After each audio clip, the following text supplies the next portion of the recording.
नमस्कार दोस्तों, मैं ज्योतिष आचार्य वासुदेव मिश्रा आपका अपने चैनल मिरेकल ऑफ एस्ट्रोलॉजी में हार्दिक स्वागत करता हूं।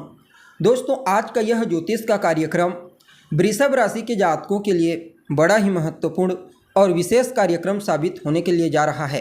क्योंकि आज हम चर्चा करेंगे देवगुरु बृहस्पति के वक्री गोचर प्रभाव के बारे में। जी हाँ, 9 अक्टूबर 2024 यानी कि आज देवगुरु बृहस्पति अपनी वर्तमान राशि यानी कि आपकी ही राशि वृषभ राशि में रहते हुए मार्गी से वक्री हो चुके ने दोपहर 11:58 पर, और आने वाले 4 फरवरी 2025 तक इसी वक्री अवस्था में रहते हुए आपको प्रभावित करेंगे। उसके पश्चात मार्गी होंगे और पुनः 4 मई 2025 को राशि परिवर्तन करके राजकुमार बुध की साधारण राशि मिथुन राशि में ट्रांजिट कर जाएंगे। तो ऐसे में वृषभ राशि के जातकों के लिए संतान, शिक्षा, मान सम्मान, विवाह, धन, वैभव, ऊंचाई के कारक बृहस्पति क्या प्रभाव लेकर के आए हैं। देवगुरु बृहस्पति का वक्र होना आपके जीवन काल में कैसा परिवर्तन लाएगा, सभी बातें आपको विस्तार के साथ बताने वाले हैं। इसलिए कार्यक्रम को लास्ट तक देखिए। प्रारंभ में ही मैं आपको बता दूं, यह जो राशिफल मैं आपको बता रहा हूं, यह आपकी चंद्र राशि के आधार पर है। हालांकि यह बात आपको मालूम होना चाहिए, जब चर्चा होती है शनि, राहु, केतु, बृहस्पति जैसे ग्रहों की, तो चंद्र राशि के अलावा लग्न राशि को भी ध्यान में रख करके परिणाम को समझने का प्रयास करना चाहिए, तभी आप सटीक जानकारी प्राप्त कर सकते हैं। यहाँ पर एक और बात मैं आपको बता दूं, देखिए बृहस्पति जहाँ होते हैं वहाँ तो श्रेष्ठ परिणाम देते ही हैं, लेकिन उससे ज़्यादा जहाँ पर उनकी दृष्टि होती है उसे बड़ा ही अद्भुत कहा गया है। इसलिए ज्योतिष शास्त्र में देवगुरु बृहस्पति को उच्च लेवल पर रखा गया है। और जब भी कोई ग्रह वक्री होता है तो उसके पास चेष्टा बल आ जाता है, तो कहना ही नहीं। अब बृहस्पति का जो दृष्टि होगा, जहाँ जहाँ पर वह दृष्टि डालेंगे वहाँ वहाँ पर 1 नहीं 2 नहीं बल्कि 4 से 5 गुना अधिक श्रेष्ठ परिणाम प्रदान करने का प्रयास करेंगे।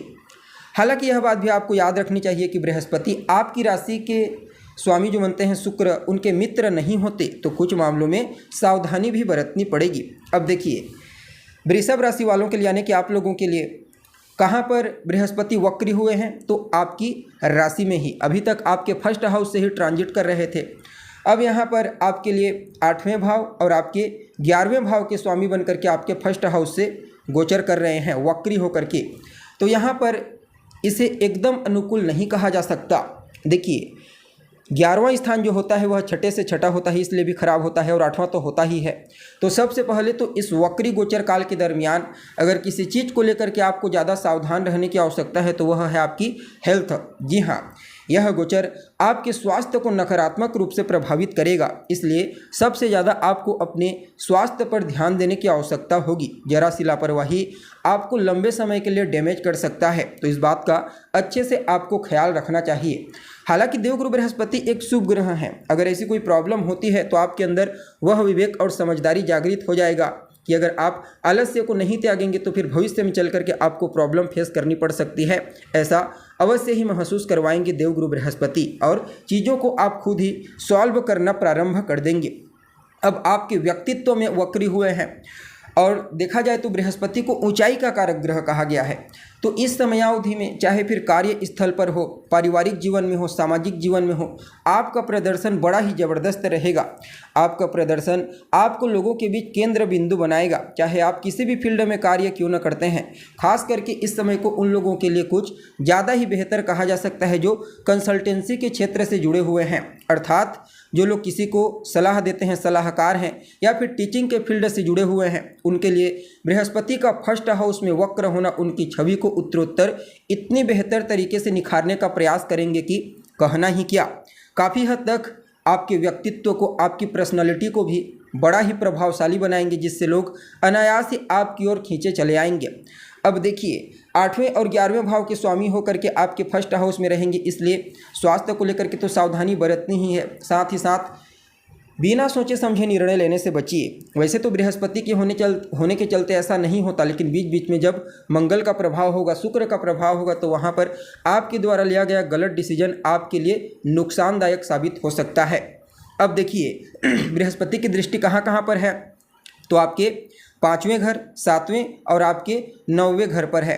5वें स्थान पर दृष्टि डाल करके अत्यंत ही श्रेष्ठ। संतान को लेकर के अगर कहीं कोई चिंता थी तो वह चिंता दूर हो जाएगी, चाहे फिर उसकी शिक्षा को लेकर के हो, उसके व्यवहार को, या फिर उसके करियर को लेकर के।